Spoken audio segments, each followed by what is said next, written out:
Nakapag-take na po kami ng eksena. Mukhang tutugtugin ang 5 sequences ko. Sakit-sakit, saklap. Yan po ang set. Preparing na sila ng aking talyer. Preparing na po. So, eksena ko dito sila. Mylene Dizon, Martik Isabel Rivas. So, wish me luck guys. Yan po. Hintay lang po namin ang ibang mga artistang ka-eksena before the take. Kulang pa po, wala pa si Isabel Rivas. Nandito sa si Mylene Dizon. So, kulang pa po sa cast na hinatay, mga ka-eksena.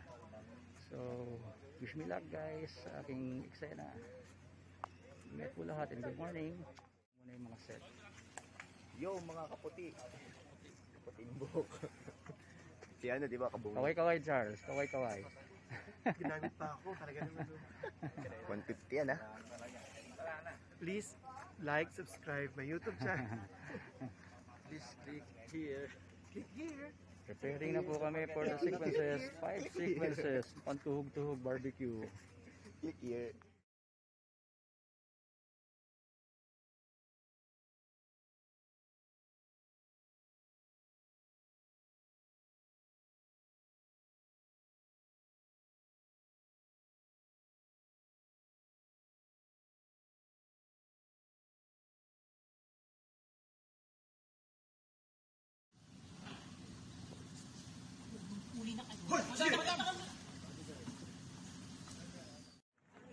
And we're done po sa aming eksena. Madugong 5 sequence na eksena. Pabalik na kami sa aming villa.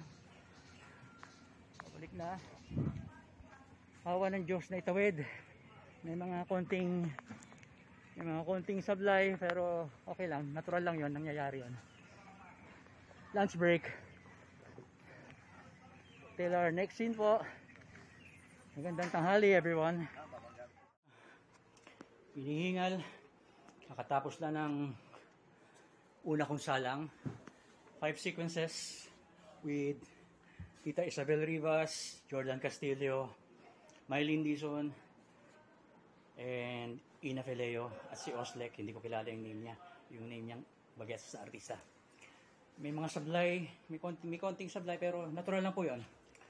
It's part of the job. Lahat dumadaan sa konting palpak. Ito, magla-lunch na ako. Good afternoon everyone. Till my next video ng behind the scenes. Ingat po lahat.